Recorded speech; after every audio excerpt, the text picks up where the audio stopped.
Twitter, c'est pas un réseau, c'est un média. Twitter, j'ai dit, c'est, je pense, le flux, je crois que c'est important, c'est vraiment la rivière qui coule. C'est l'instantanéité, et puis c'est l'échange. Sur Twitter, je partage et je laisse à disposition de qui veut le prendre. C'est la rapidité d'esprit, c'est l'humour et c'est l'intelligence collective. Permanent. Voilà, je crois que c'est ce qui frappe les premiers arrivants sur Twitter, c'est que ça n'arrête jamais. Public, ça aussi je crois que c'est un objectif important qu'il faut garder en tête. Et instantané. Ouvert, riche et viral. Riche en informations pour sa veille personnelle, pour la prospection, pour les personnes qui veulent faire du business. Moi, dans tous les cas, dans mon utilisation, un outil conversationnel. Je pense qu'on peut avoir de vraies conversations, de vrais échanges, de vrais partages sur Twitter. C'est un outil qui est à la fois très puissant, très pratique, très utile, très simple et au même moment, je pense, d'une grande complexité, d'une grande subtilité pour réussir vraiment à l'appréhender. Un média assez exceptionnel, très exigeant, pas évident à maîtriser à grande échelle. Un réseau idéal pour créer de la visibilité.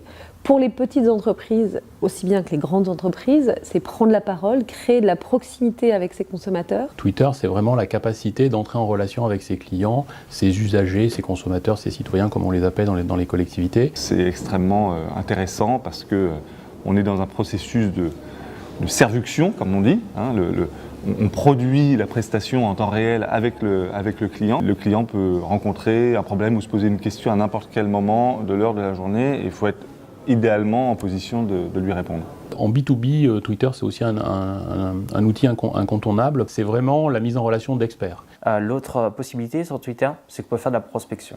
C'est qu'on peut trouver de nouveaux clients simplement en tapant les bons mots-clés. La limite de Twitter, elle est dans l'imagination des gens. Après, c'est sûr que pour une grande entreprise, on ne peut pas aujourd'hui ne pas y être. Nos clients nous posent souvent la question, est-ce que je dois être présent sur les réseaux sociaux ? À cette question, la réponse est assez directe et assez simple. C'est de dire que souvent, même s'ils ne décident pas d'y être, évidemment, les publics qu'ils adressent parlent déjà d'eux.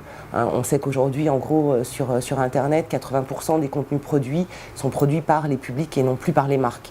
Donc évidemment qu'en règle générale, hein, à quelques exceptions près, les publics prennent la parole sur ces marques ou sur ces entreprises, sur les réseaux sociaux de façon générale, et en France de plus en plus sur Twitter.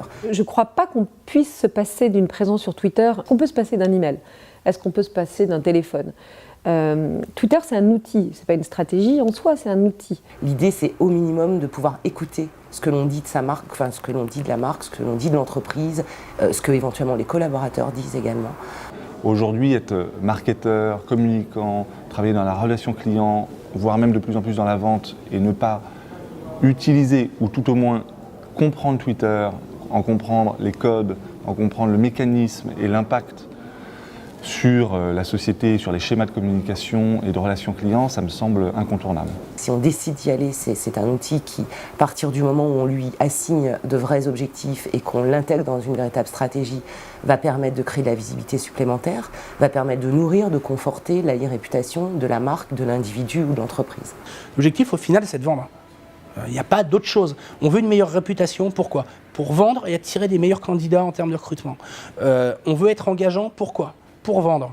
On est au début de l'aventure avec Twitter et l'essor de Twitter qui est en particulier tiré par les grands moments de direct, par la télévision en particulier, mais aussi par les grands moments d'émotion nationale ou internationale, c'est forcément des vecteurs qui vont attirer des populations peut-être un peu plus traditionnelles, classiques. Je crois vraiment que quand on parle des réseaux sociaux aujourd'hui, on est encore au Moyen-Âge. On n'a pas encore atteint l'apogée de l'utilisation des réseaux sociaux. Les réseaux sociaux aujourd'hui, c'est vraiment la technologie du moment, de relations qui changent le centre de modèles, qui permettent de se redéfinir. Mais dans 5 ans, elle sera devenue une commodité et elle sera intégrée à autre chose, au téléphone en standard, au poste de travail. Il restera des réseaux certainement ou des choses au-dessus, mais ça sera quelque chose de beaucoup plus général.